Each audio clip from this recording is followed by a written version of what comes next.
नमस्कार, स्वागत है आपका स्वतंत्र समय न्यूज में। मैं हूं अर्शद खान और आप देख रहे हैं हमारा खास कार्यक्रम आज का मुद्दा। जी हां, किसी प्रदेश में तरक्की के लिए वहां उद्योग होना बेहद जरूरी है और प्रदेश के मुखिया डॉक्टर मोहन यादव धीरे धीरे कदम बढ़ा रहे हैं कि प्रदेश में उद्योग आए। इसको लेकर वे सबमिट करने जा रहे हैं। इसी विषय पर चर्चा करने के लिए हमारे साथ मौजूद हैं वरिष्ठ पत्रकार राजेश राठौर जी। राजेश जी, मध्य प्रदेश में शिवराज सिंह चौहान की सरकार के दौरान भी कई सारी सबमिट्स हुई और कई सारा इन्वेस्टमेंट भी आया, रोजगार भी बढ़ा। अब डॉक्टर मोहन यादव भी चाहते हैं कि मध्य प्रदेश का नाम हिंदुस्तान में नहीं पूरी दुनिया में हो। इसके चलते हुए विदेशों की यात्रा भी कर रहे हैं और यहाँ पर इन्वेस्ट लाने के लिए सबमिट भी करवा रहे हैं। क्या सोचते हैं आप इसको लेकर? निश्चित रूप से हिंदुस्तान में गुजरात से शुरू हुई ये यात्रा। गुजरात में सबसे पहले इन्वेस्टर समिट हुई थी, उसके बाद मध्य प्रदेश में मुख्यमंत्री शिवराज सिंह चौहान ने इसकी शुरुआत की थी, जिसके शुरुआत में तो परिणाम कमज़ोर रहे, लेकिन बाद वाली समिट टोटल 7 समिट हुई है अभी तक। तो इसमें बाद वाली समिट में निश्चित रूप से निवेश भी आया है, लोगों को रोज़गार भी मिला है और इसमें प्रत्यक्ष और अप्रत्यक्ष रूप से लोगों को काम भी मिलता है। तो वाकई ये बड़ी बात है। और अब 8वीं जो समिट है, जिसको ग्लोबल इन्वेस्टर समिट बोलते हैं, ये भोपाल में हो रही है। पहली बार इंदौर से हटकर भोपाल में हो रही है। ये भी अच्छी बात है, क्योंकि एक ही जगह पर बार बार नहीं करना चाहिए।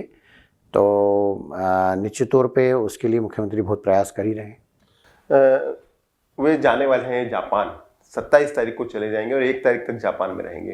तो किस तरह का प्लान करना चाहते हैं? क्योंकि जापान एक ऐसा शहर है, बहुत विकसित शहर है, वहाँ से टेक्नोलॉजी लाई जा सकती है, ऐसे उद्योग यहाँ पर लाए जा सकते हैं जिससे रोजगार बढ़े।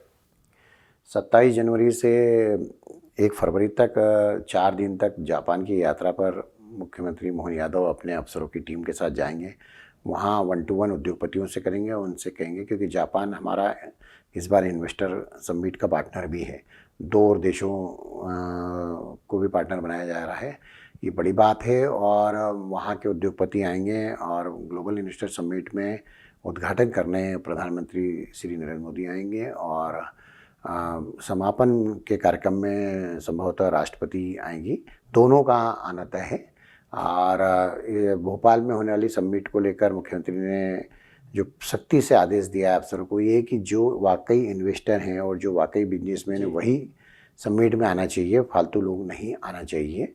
शायद इसी बात को ध्यान में रखते हुए ही इंदौर में की बजाय भोपाल में रखी, क्योंकि इंदौर में फालतू लोग बहुत भीड़ जुट जाती थी और उसके कारण बाहर से आने वाले अतिथियों को कई बार बैठने की कुर्सी नहीं मिली और भोजन भी नहीं मिला। जी हाँ है जी, हमने देखा है कि सारी समिट्स हो चुकी हैं पहले, लेकिन जो उम्मीद की जाती है वैसा इन्वेस्टमेंट आता नहीं है। क्या पॉलिसी होना चाहिए आपके हिसाब से? क्योंकि फिर बाद में आप और हम ही लिखते हैं, छापते हैं, दिखाते हैं कि इतनी की उम्मीद थी, इतना हुआ, और इतने साल के बाद भी अभी तक डेवलपमेंट नहीं आया या उद्योग नहीं आया। मैंने अभी तक 7 इन्वेस्टर समिट कवर की है और मुझे इसका अनुभव है। मैंने बताया कि ऐसा नहीं है कि ये समिट की सफलता नहीं मिलती है, लेकिन दिक्कत ये होती है कि इन्वेस्टर समिट के समय जिन उद्योगपतियों के साथ डायलॉग होता है, उन अफसरों को बाद में हटा दिया जाता है। सबसे पहले तो मेरा ये कहना है कि जो इन्वेस्टर समिट और इंडस्ट्री डिपार्टमेंट के जो ऑफिसर हैं, उनके लिए 3 साल की अनिवार्यता कर देना चाहिए। उनके 3 साल तक ट्रांसफ़र नहीं होंगे, क्योंकि उद्योगपति बार बार अलग अलग ऑफिसरों से बात नहीं कर पाते। हर ऑफिसर अपनी पॉलिसी और अपने नेचर के कारण दिक्कत आती है। तो उसके साथ साथ क्या है कि मुख्यमंत्री डॉक्टर मोहन यादव ने एक जो ज़बरदस्त प्लानिंग की है, वो ये प्लानिंग की कि जो ग्लोबल इन्वेस्टर समिट जो पूरे एमपी की होने वाली, उसके पहले सभी संभाग में जाके संभाग स्तरीय इन्वेस्टर समिट की है और उसमें भी कई बड़े उद्योगपति आए हैं और उनसे हाथों हाथ बात की है। उनको कहा है कि हम ज़मीन तत्काल आपको आज ही दे देंगे, लेकिन आपको जो टाइम लिमिट दी है उसमें उद्योग शुरू करना पड़ेगा। आपको सारी परमिशन दे दी जाएगी, कोई परेशानी आएगी तो आप मुख्यमंत्री से बात कर सकते हैं। देखिए, इन्वेस्टर मध्य प्रदेश आने के लिए तैयार हैं। मध्य प्रदेश में पर्यटन के मामले में, माइनिंग के क्षेत्र में और भी एजुकेशन के सेक्टर में, हेल्थ के सेक्टर में बहुत संभावनाएं, अपार संभावनाएं। और अलग अलग जैसे रेडीमेड को लेकर बहुत बड़ा स्कोप है हमारे यहाँ। तो मुख्यमंत्री हर बिजनेस से जुड़े हुए उद्योगपतियों को बुला रहे हैं। देश में कई जगह वो दौरे कर चुके हैं, हैदराबाद, बम्बई, दिल्ली, कई जगह जा चुके हैं। ये वाकई बहुत बढ़िया काम किया है डॉक्टर मुख्यमंत्री मोहन यादव ने। और उन्होंने ये स्पष्ट संकेत दिया है कि मैं सिर्फ सबमिट करने के लिए सबमिट नहीं कर रहा हूँ, मैं धरातल पे इसको लाऊंगा। और जो उद्योगपति ज़मीन लेने के बाद काम समय पर शुरू नहीं करेंगे और काम पूरा नहीं करेंगे, उनके खिलाफ कार्रवाई भी होगी। राजेश जी, लेकिन हम देखते हैं समिट के बाद जो आवंटन होता है भूमियों का, वो भूमियाँ आवंटित तो हो जाती है लेकिन इंफ्रास्ट्रक्चर तैयार नहीं होता है। सपोज करिए कि एक कोई लैंड दे दी जाती है इन्वेस्टर्स को, लेकिन वहाँ पर सड़कें नहीं होती हैं, पीने के पानी की व्यवस्था नहीं होती है, फैक्ट्रीज में लगने वाले जो संसाधन होते हैं उनके लिए जो व्यवस्थाएं चाहिए होती वो पूरी नहीं होती। इसके चलते भी शायद समिट में जो इन्वेस्टमेंट आता है वो कहीं ना कहीं वापस हो जाता है।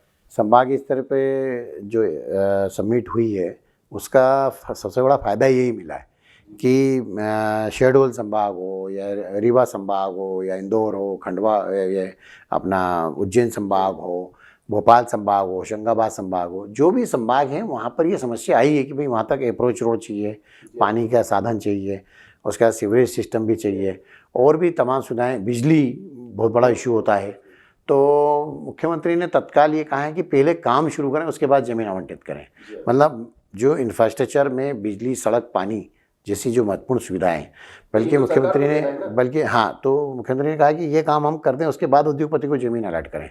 तो मुझे नहीं लगता कि अब कोई दिक्कत होगी। और जो पुराने इन्वेस्टर समिट में MOU हुए थे, तो जिन उद्योगपतियों ने काम शुरू नहीं किया था उनसे ज़मीन वापस लेने का काम शुरू हो चुका है। और मुझे लगता है कि लगभग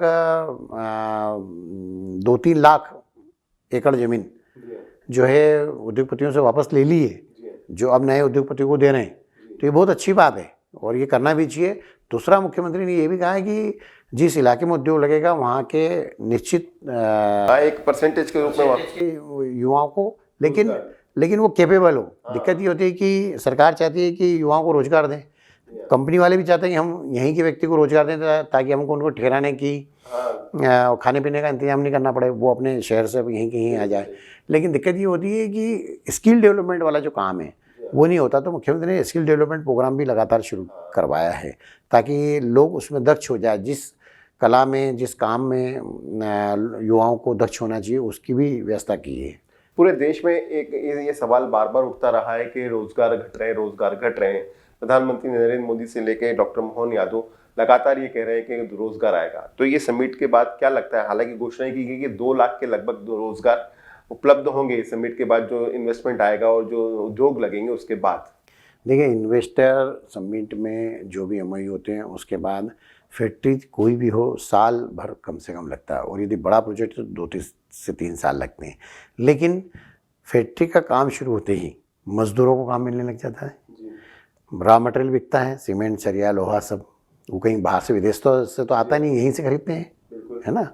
और दूसरा, उसके बाद में नौकरियां शुरू हो जाती है जो स्टार्टिंग की है।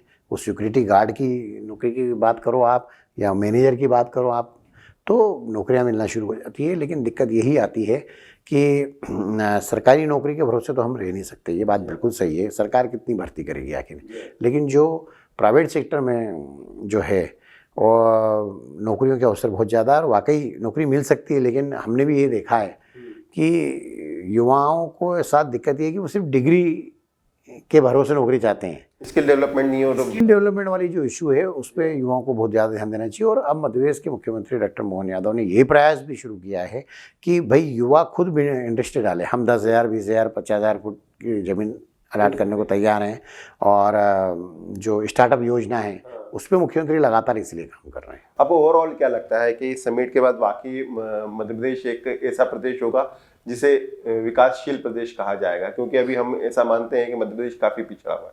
मेरा ऐसा मानना है कि मध्य प्रदेश के मुख्यमंत्री डॉक्टर मोहन यादव को इन्वेस्टर समिट के बाद हर हफ्ते एक दिन फिक्स करना चाहिए, जिस दिन सिर्फ इस बात की समीक्षा हो कि कितने उद्योगपतियों ने MOU किए थे और उस पर काम शुरू हुआ या नहीं हुआ, उनको कोई परेशानी तो नहीं आ रही है।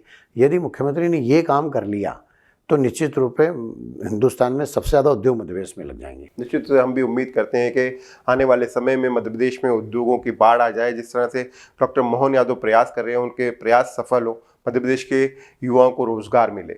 हमारा खास कार्यक्रम आज के मुद्दे में फिलहाल इतना ही। ताज़ा तरीन खबरों के लिए देखते रहिए स्वतंत्र समय न्यूज़। धन्यवाद।